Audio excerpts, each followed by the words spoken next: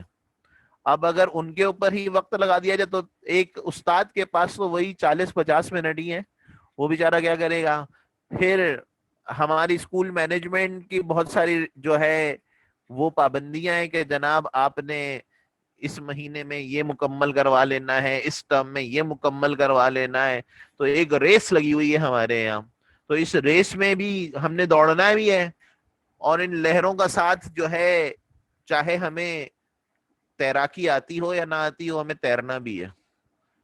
تو اب ایسا کیا کیا جائے کہ جناب اسکول کی بھی تمام خواہشات پوری ہو جائیں اور بچے کو بھی ہم کہیں نہ کہیں اپنی کوشش سے کھڑا کر دیں.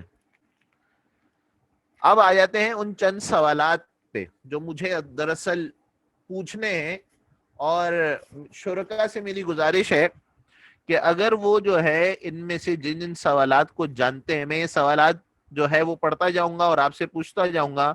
آپ سے گزارش ہے کہ چیٹ باکس اگر ہمارا کھلا ہوا ہے تو اس میں اس کے جوابات بھی دیتے رہیں تاکہ مجھے اندازہ بھی ہوتا رہے. تو یہ سوالات جو ہیں 6 سوالات, 6 اہم سوالات آپ کے سامنے. اردو بطور مضمون کیوں نظر انداز کیا جاتا ہے؟ کہ اس وجہ سے کہ جناب ہم تو پاکستانی ہیں اور زیادہ تر لوگ جو ہے اردو زبان جانتے ہیں, گھروں میں بولی جاتی ہے, ہم جو ہے رابطے کے لیے اسی زبان کو استعمال کرتے ہیں, تو اس کی سیکھنے کی کوئی ضرورت نہیں ہے. کیا اس وجہ سے نظر انداز ہو رہی ہے؟ جس طرح میں کیونکہ اسلامیات بھی دیکھتا ہوں تو مجھے یہ نظر آتا ہے کہ جی ہم مسلمان ہیں تو مجھ سے اچھا اسلام تو کوئی جانتا نہیں ہے, اور ہم پاکستانی ہیں, اردو ہماری قومی زبان ہے, تو بھلا ہمیں بھی کچھ سیکھنے کی ضرورت ہے. اس کو نظر انداز کر دیا جاتا ہے. باقی سارے مضمون جو ہیں وہ پورا سال پڑھے جاتے ہیں, اور میں اکثر چلے ایک اسکولوں کی برائیاں ہوتی ہیں, اس میں ایک اچھائی یہ ہے کہ کم از کم اردو پورے سال تو پڑھایا جاتا ہے. اگر میں دوسری طرف ان کوچنگ سینٹرز کو دیکھوں جہاں پہ جو ہے وہ 2 مہینے میں پورا کورس کور کروایا جاتا ہے اور کہا جاتا ہے کہ جی پورا کورس ہم مکمل کروا دیں گے, تو دیکھا جا سکتا ہے کہ جناب اب طلبہ کو آسانی ہو گئی کہ پورا سال اردو پڑھنے کی ضرورت نہیں, تو 2 مہینے کا کورس ہے. تو پہلا سوال کہ اردو کو بطور مضمون آپ کی نظر میں کیوں نظر انداز کیا جاتا ہے؟ کیا بچوں کے لیے اردو مشکل اور اکتا دینے والی زبان ہے کہ یار یہ تو ٹیچر ایک سلمان صاحب جیسا جو ہے وہ سخت مزاج ٹیچر, شاید شکل سے ایسا لگتا ہے کہ پتہ نہیں گھر سے لڑ کر آیا ہے, اور یہ تو آ کے اردو بس شروع ہوگا اور ختم کر دے گا اور پھر ہمارا پورا دن برباد ہو جائے گا. اس سے کیا پڑھیں, اس سے کیا سیکھیں, اور اس زبان کو کیا ہم جانیں؟ کیا بچوں کے لیے اردو اکتا دینے والی زبان ہے؟ کیا بچے بھاگ رہے ہیں اردو سے؟ کیا ہم نے جو بچے اکتا رہے ہیں کبھی جاننے کی کوشش کی کیوں؟ تیسرا سوال, کیا یہ بچوں کے لیے مشکل زبان ہے؟ آج کل تو چائنیز اور فرینچ سیکھنے کا جو ہے بڑا زور و شور سے جو ہے وہ سیکھی جا رہی ہے, اور جب سے یہ انٹرنیٹ اور پاکستان ٹیلی ویژن پہ جو ہے ٹرکش ڈرامے آنا شروع ہوئے ہیں تو اب تو ٹرکش بھی سیکھی جا رہی ہے. میں ایک ٹرکش اسکول میں پڑھاتا ہوں, وہاں پہ ٹرکش زبان سکھائی جاتی ہے, ایک یونٹ ہوتا ہے, لیکن اس کے علاوہ جو اردو کی ٹیچر پڑھا رہی ہیں بہت سینئر ٹیچر ہیں, اور میں بڑی قابل ٹیچر ہیں, بڑی عزت کرتا ہوں میں ان کی. ان بیچاری کو جو ہے وہ الگ سے ایک یونٹ نہیں دیا جاتا کہ جس پہ جو ہے وہ اردو پہ مزید کام کر سکیں. بس جو الاٹڈ یونٹ ہے ایز پر ٹائم ٹیبل جسے کہا جاتا ہے, بس وہی یہ ہوتا ہے. کیا اردو پڑھانے کے لیے ہمارے پاس معاون ذرائع دستیاب ہیں؟ آج دوسرے سبجیکٹس کی, دوسرے مضامین کی میں بات کروں تو ہمیں انٹرنیٹ پہ بہت سارے ذرائع مل جاتے ہیں, ہمیں یوٹیوب پہ بہت کچھ مل جاتا ہے, ہمیں کچھ ویب سائٹس مل جاتی ہیں, ہم جو ہیں وہ خانس اکیڈمی سے پتہ نہیں کیا کیا کر لیتے ہیں, ہم دوسری پتہ نہیں کتنے چینل سے کیا کچھ کر لیتے ہیں. کیا اردو اساتذہ یہ سمجھتے ہیں کہ اردو پڑھانے کے لیے معاون ذرائع آپ کے پاس جو ہے ریسورسز نہیں ہوتے؟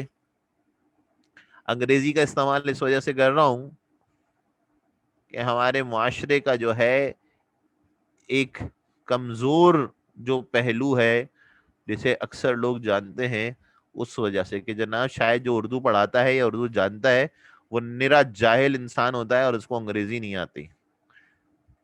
کیا انگریزی کا استعمال بھی اردو کو نظر انداز کرنے کی ایک بڑی وجہ ہو سکتی ہے؟ جو اساتذہ اسکول میں پڑھاتے ہیں، اور میڈم رفیہ سے تو ہم سیکھتے رہتے ہیں آج تک، اور میں یہ دعوے سے کہہ سکتا ہوں کہ اگر کسی کو اردو جاننا ہے تو میڈم رفیہ سے تھوڑی دیر کے لیے بات کرے تو میڈم رفیہ انشاءاللہ اس کو جو ہے مجھ سے بہتر سمجھا دیں گی۔ لیکن اگر ہم اسکولوں میں اداروں میں دیکھتے ہیں تو بھائی انگریزی نہ بولنے پہ جرمانہ ہوتا ہے، بچوں پہ فائن ہوتا ہے، چاہے وہ 10 روپے ہی کیوں نہ لیے جائیں یا 100 روپے ہی کیوں نہ لیے جائیں۔ ایک اسکول کے ٹیچر سے میری بات ہوئی انگلش کے، اور اس نے مجھے کہا کہ سر 2 ہفتے میں 1500 روپے جمع کر لیے۔ میں یہ نہیں کہہ رہا کہ اس ٹیچر نے اپنی جیب میں رکھے یا اسکول کو دے دیے، اسکول نے خرچ کر دیے، انہوں نے اس کو پتہ نہیں دوسری صورت میں کس طرح لوٹائے، لیکن جو ہے وہ جرمانہ لگایا گیا۔ تو میں جرمانے کی تو بات نہیں کرتا، لیکن میں صرف ان اداروں سے یہ پوچھنا چاہتا ہوں کہ اردو کی ترقی کے لیے انہوں نے کیا کیا؟ کیا ایسا صرف اس استاد کے یونٹ تک یہ بات رہی کہ بھائی کم از کم اس اردو کے ٹیچر سے اس کی کلاس میں، اس کی جماعت میں جو ہے وہ اردو میں بات کی جائے، یا اس کی ترقی کے لیے، اس کو فروغ دینے کے لیے کچھ اور اسکول نے کیا سوائے اس کے کہ جناب جو ہے وہ 23 مارچ اور 14 اگست پہ جو ہے کچھ اردو نغموں پہ ٹیبلو کروا دیے، 1-2 تقریریں کروا دیں، اس کے علاوہ؟ اور پھر جو ہے بڑے شان سے کہا جاتا ہے اردو ہے اس کا نام خسرو کی پہیلی۔ تو بھائی یہ پہیلی اور چہیلی چھوڑ دیں، کام بتائیں، کام کیا کیا؟ اور اس کے بعد جناب آخری سوال، روایتی تدریسی طریقہ یا طریقہ تدریس، یہ بڑا اہم ہے، اور اردو کے اساتذہ یہ جان لیں کہ جو میں نے سوال نمبر 2 کیا تھا نا، اس آخری سوال سے اس کا بڑا تعلق ہے۔ کیا روایتی طریقہ تدریس بھی اردو کی راہ میں رکاوٹ ہے؟ کہ سلمان صاحب جماعت میں داخل ہوئے اور کہا کہ جناب کتاب کھولیے صفحہ نمبر 119 اور مضمون کا نام یا نظم کا نام یہ، اور جناب بس دھاڑ دھاڑ دھاڑ دھاڑ پڑھایا اور ختم ہو گیا، اور بچوں کو کہا یہاں سے یہاں تک نشان لگا لیں یا گھر کا کام دے دیا، یہ ہو گیا اردو کا یونٹ۔ تو کیا یہ طریقہ تدریس جو ہے یہ راہ میں رکاوٹ ہے اردو کی ترقی کی؟ مس میں آپ سے گزارش کروں گا کہ اگر کچھ سوالات کے جوابات آئیں اور آپ کی نظر سے گزریں تو مجھے ذرا 1-2 جواب۔ جی جی شیور سر۔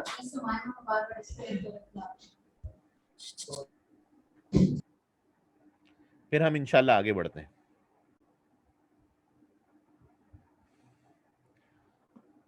آگے آئیں جناب۔ جی سر، فی اگر الحال تو تھوڑا سب آپ کو سراہ رہے ہیں اور آپ کی بات کی بالکل مکمل تائید میں ہے، بالکل درست، زبردست، یہی ہے، ایسا ہی ہے، آپ کنٹینیو کر سکتے ہیں۔ Thank you sir. اب ان 6 سوالات کا ایک جواب ہے، اور وہ ہے ہاں اردو بطور مضمون نظر انداز کیا جاتا ہے۔ جی ہاں۔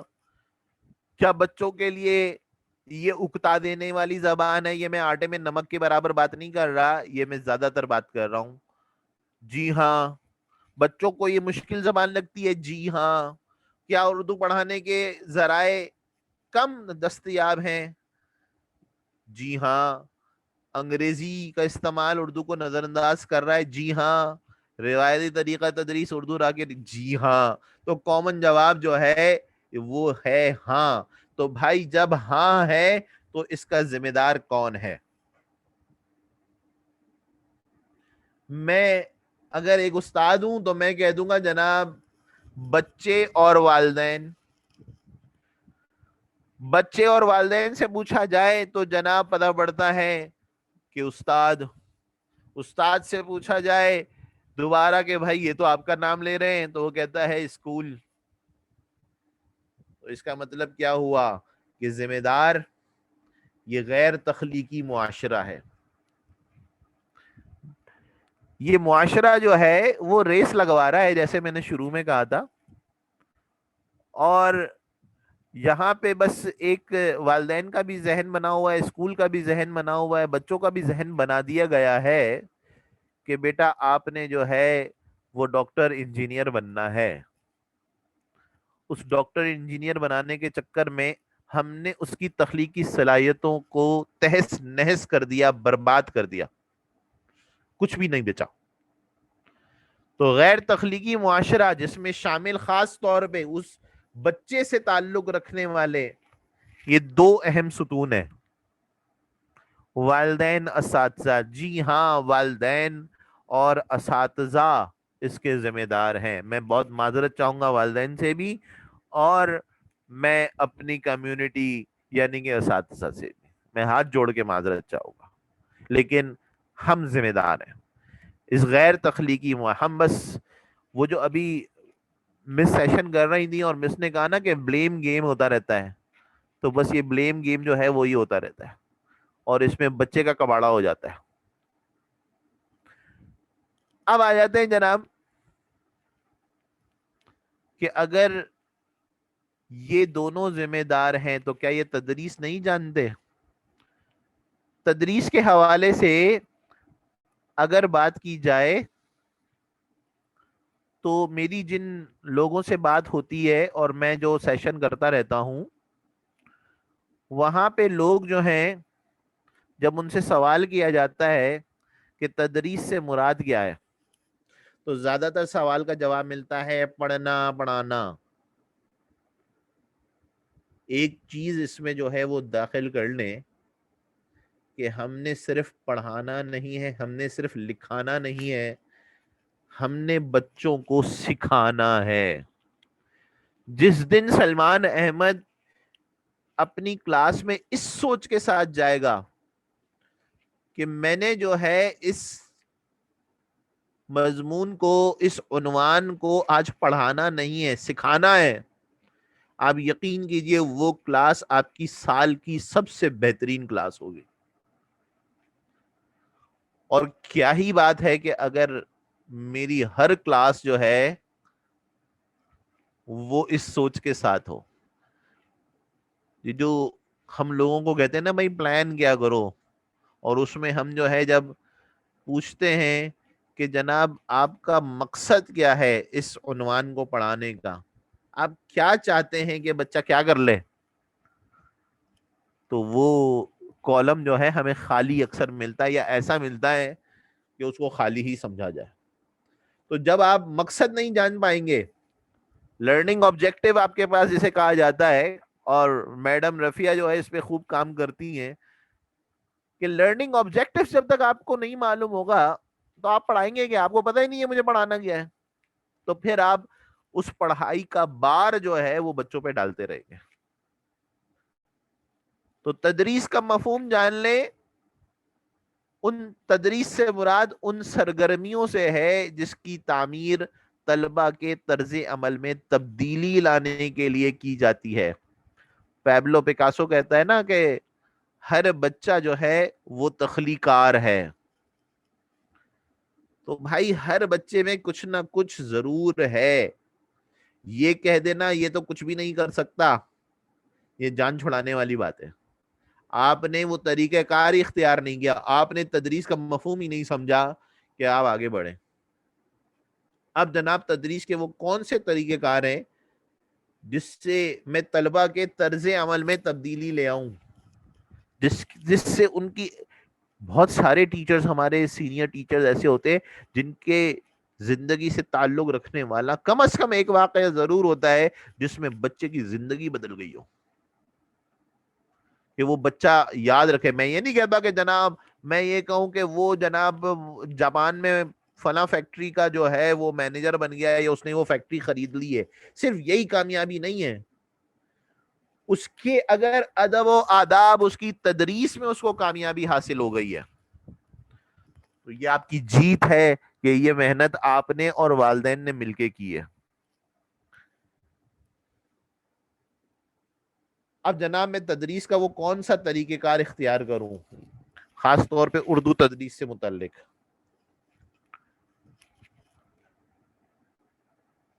تو یہ آ جاتے ہیں جناب, یہ کہلاتا ہے بیانیہ طریقہ, جس کو لیکچر بھی کہتے ہیں.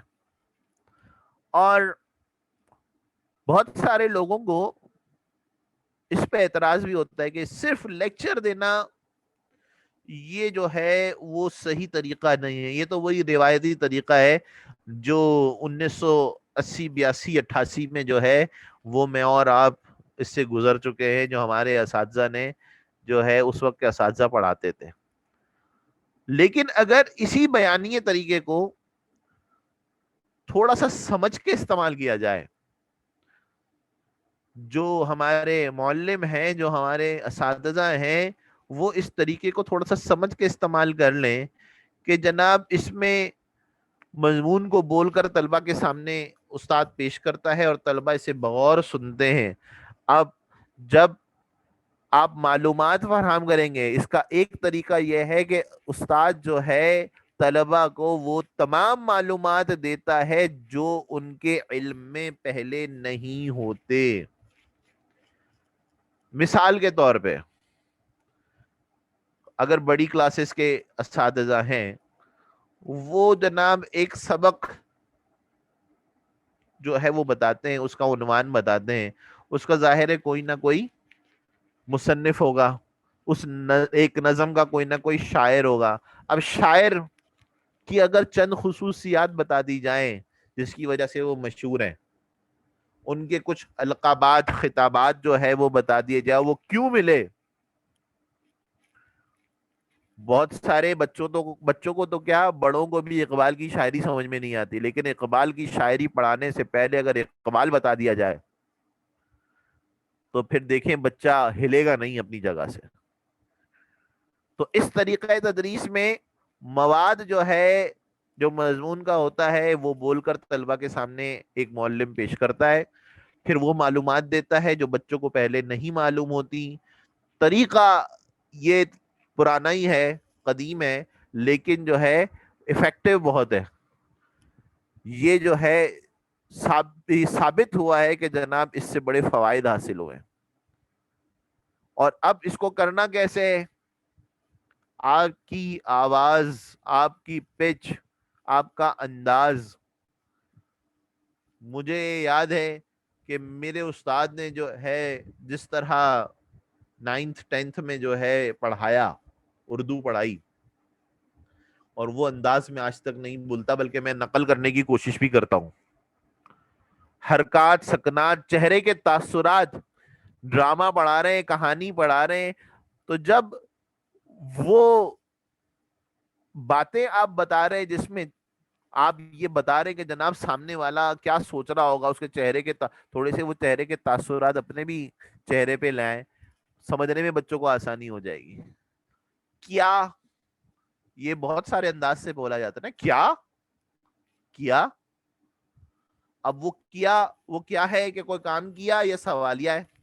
آنکھوں کے تاثر کا عمدہ استعمال اور مثالوں کا استعمال اس بیانیہ طریقے کو 4 چاند لگا دیتا ہے. اور بھائی مثالیں کوشش کریں کہ بچوں کے وقت کی ہوں, میرے وقت کی نہ ہوں. ایسی مثالیں بہت مل جائیں گی, تھوڑا سا غور و فکر ہی کرنا پڑے گا. تو یہ طریقہ جو ہے وہ بیانیہ طریقہ اختیار کر لیں گے تو یہ بڑا مؤثر جو ہے وہ رہے گا. اس کے ساتھ ساتھ جناب دوسرا طریقہ ہے بحث و مباحثے کا, جس کو کہا جاتا ہے کہ ہم لوگوں کا جو ہے وہ پسندیدہ طریقہ ہے, کام ہے. اور اس میں کیا کرنا چاہیے جناب, اس کے ذریعے طلبہ کو کسی مسئلے, تعلیمی نکات پر اپنے خیالات اور جذبات پیش کرنے کا موقع ملتا ہے. آپ یہ جو اکثر والدین شکایت کرتے ہیں نا بڑا گمسم رہتا ہے, بڑا شائع ہے, شائنس دور کروائیں جناب اس کی. اس طریقہ کار سے معلم طلبہ میں عملی, نظریاتی, اصولی عنوانات پر بحث و مباحثے کا شعور پیدا کرتا ہے. کلاس ڈسکشن کروا لیں. ویسے ہی بچوں کو جو ہے بڑا شوق ہے جناب آج کچھ اور کر لیں, آج کچھ اور کر لیں, آج کتاب نہیں نکالنی پڑے, تو نہ مت نکلوائیں کتاب. آپ جو ہے اس تیاری کے ساتھ آئیں, اس عنوان کے ساتھ آئیں جس پہ بحث ہو سکتی ہے. اور جب بچوں کی بتائی ہوئی بات آپ وائٹ بورڈ پہ لکھتے ہیں نا تو بچہ بڑا خوش ہوتا ہے. آپ وہ نکات جو بحث اور مباحثے میں 2 گروپ بنا دیں, 3 گروپ بنا دیں, آپ وہ جو ہے وہ نکات لکھتے رہیں, بچہ خوش بھی ہوگا. بچے کی جو تخلیقی جو اس کے اندر سوچ ہے وہ بھی باہر آئے گی, دلچسپی میں اضافہ ہوگا. اور اس کو مزید دلچسپ بنانے کے لیے بچے کے جب نکات آپ نے لکھ لیے اس کے بعد انہی نکات پہ آپ بچوں سے سوالات کر لیں. اور بچہ اگر اس کے جواب دے دیتا ہے آپ کو تو اس جواب کو سراہیں بھی. اگر اس میں کچھ اغلاط ہیں, کچھ غلطیاں ہیں, تو ان غلطی کو تھوڑا سا آپ خود ٹیون کر دیں. جو بچہ سوال کے جواب بتائے وہ بھی آپ ساتھ ساتھ لکھتے رہیں. تو اس میں جو ہے طلبہ کی دلچسپی بڑھ جائے گی. فائدہ یہ ہوگا صلاحیتوں میں طلبہ کی اضافہ ہوگا. لیڈرشپ کوالٹی جسے کہا جاتا ہے, قائدانہ صلاحیتوں کو فروغ ملے گا. وہ انیشیٹو لینے والا ہوگا. میرے پاس ایک بچہ 3 دن پہلے ایک آیا اور اس کا کوئی ایک فیملی پرابلم تھا, اس نے مشورہ لینے آیا. ان تمام باتوں میں اس نے ایک بات بڑی عجیب کی جو اس کے مسائل سے الگ تھی جس کے لیے وہ مشورہ لینے کے لیے آیا تھا. اور اس نے آ کے میرے پاس جو ہے یہ اقرار کیا کہ مجھ میں لیڈرشپ کوالٹی نہیں ہے, میں انیشیٹو نہیں لے سکتا. اور کہنے کو وہ ایک ملٹی نیشنل کمپنی میں کام کرتا ہے. تو یہ جو ہے بچوں کی لیڈرشپ کوالٹی کو بڑھانے میں فائدہ ہوگا. اور کمرہ جماعت میں کلاس میں سیکھی گئی ان صلاحیتوں کا وہ اپنی سماجی زندگی میں استعمال کر سکے گا. سوال و جواب کا طریقہ جناب, جس میں معلم سوال کے ذریعے نفس مضمون کی تدریس کرتا ہے. ایک ٹاپک مجھے پڑھانا ہے نا, اس ٹاپک کو پڑھانے سے پہلے اس سے ریلیٹڈ کچھ سوالات کر لوں.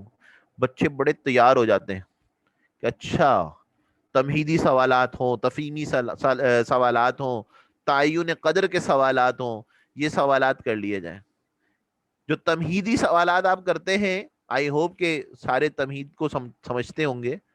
اس کا مقصد سابقہ معلومات سے نئی معلومات کو جوڑنا ہے, اور اس کے ذریعے طلبہ کو سبق کی جانب آپ جو ہے اس ٹاپک پہ, اس پوائنٹ پہ لانا چاہتے ہیں, اس کو تیار کرتے ہیں مینٹلی, جس کو آپ اب آئس بریکنگ کہہ لیں یا جو ہے برین اسٹارمنگ کہہ لیں, تو آپ اس کو تیار کرتے ہیں.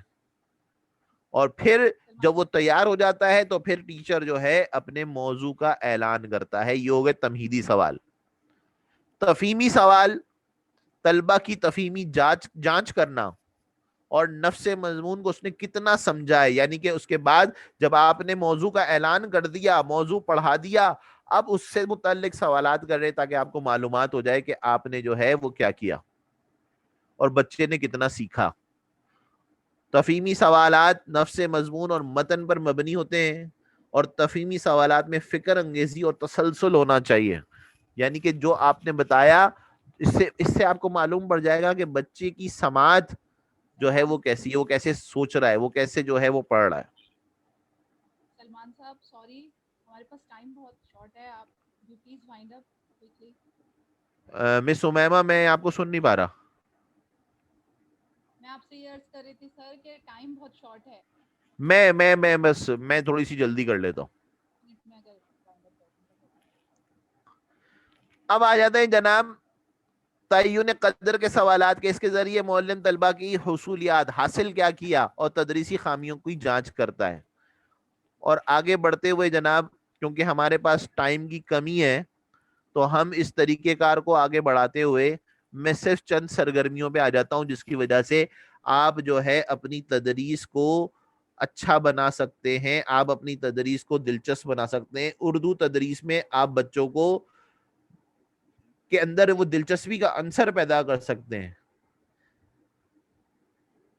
اس کو آپ پکچر سٹوری کہہ لیں, اس کو آپ جو ہے کسی بھی طرز کا نام دے دیں, کہانی آپ تصویر کہانی کہہ لیں, اس سے متعلق تفہیم بھی بن سکتی ہے چھوٹی جماعتوں کے لیے کہ جی جس کے ہاتھ میں پسٹل ہے وہ کون ہے, کون سے نمبر کا بچہ آگے بڑھ رہا ہے. آپ اس طرح کے سوالات کر سکتے ہیں. اس کو اور تھوڑا سا بڑھا دیں, آپ اس کو مضمون نگاری کی طرف لا سکتے ہیں, اس کو کہانی کی طرف لا سکتے ہیں. آپ اس میں جو ہے بچوں کو بس یہ کہہ دیں کہ جو دکھ رہا ہے وہ لکھ دو. ابھی اس کو جو ہے آرڈرلی کو کس طرح لکھنا ہے اس پہ آپ بچ جائیں, وہ جو سمجھ رہا ہے اس کو لکھوانے دیں. اس طرح ان تصاویر کو دیکھتے ہوئے 1 2 3 4 اس کو دیکھتے ہوئے آپ کہانی پوری کروا دیں. یا اب اس میں دیکھیں یہ ایک الگ کہانی ہے, اس میں نیچے جو ہے کچھ الفاظ لکھے ہوئے ہیں. مس امیمہ غصے میں آ رہی ہیں, مجھے لگ رہا ہے. مس 2 منٹ, بس 2 منٹ, مجھے 2 منٹ دے دیں. Okay, sir, آپ اپنا وائنڈ اپ کر لیجیے, but actually the next speaker is in line. So, and we Just all know just the one time just capability. one slide more. Okay, One skip slide wind up, more. please. Thank you, sir. Okay. اب جو ہے یہ 4 تصویریں ہیں اور اس میں دیکھیں نیچے کچھ جو ہے الفاظ لکھے ہوئے ہیں. ان الفاظ کی مدد سے کہانی بنانا جو ہے وہ سیکھنے, اور انشاءاللہ کبھی موقع ملا اور کوئی دوسری نشست ہوئی, تفصیلی نشست, تو میں اس پہ جو ہے ایک لمبی بحث کروں گا. یہ کہانی مکمل کروا لیں تو آپ کی اردو تدریس جو ہے, یہ اکثر انگریزی کے استاد کرتے ہیں, یہ اردو کے استاد اگر کرنا شروع ہو جائے نا ایسا کام, آپ یقین کریں آپ کہیں گے کہ آپ پیچھے آنے والے ٹیچر کو کہیں گے کہ جی مجھے ایک اور یونٹ دے دیں. جیسے میں کہنا تو چاہتا ہوں لیکن مجھے معلوم ہے کہ سب کے ٹائم اسکیجول ہیں, تو بہت معذرت کے ساتھ میں اپنی جو ہے وہ اس سیشن کو ختم کرنے کی اجازت چاہوں گا. اور بہت معذرت کے ساتھ مس امیمہ, مس مہر, کہ میں نے تھوڑا سا ٹائم جو ہے وہ زیادہ لیا. 3:05 ہو رہے ہیں, 2:03 پہ میں نے سٹارٹ لیا تھا. تو بہت شکریہ آپ لوگوں کی سماعتوں کا, مجھے برداشت کرنے کا. اور اس کے ساتھ ساتھ میں یہ چاہوں گا, اور یہ میری گزارش ہوگی اساتذہ اور والدین سے, کہ بھائی بچے کی کامیابی میں صرف اسکول کو ذمہ دار مت ٹھہرائیں, اساتذہ کو ذمہ دار نہ ٹھہرائیں. جیسے مجھ سے پہلے مس سائمہ نے کہا تھا کوالٹی ٹائم دیں, تو وہ کوالٹی ٹائم جو ہے وہ بچوں کو نہ صرف دوسرے مضامین کے ساتھ ساتھ آپ جو ہے اردو کے لیے بھی دیں, اردو کو جو ہے وہ نظر انداز نہ کریں. بہت شکریہ. کوئی سوالات ہیں اور کوئی کرنا چاہتا ہے تو میں حاضر ہوں.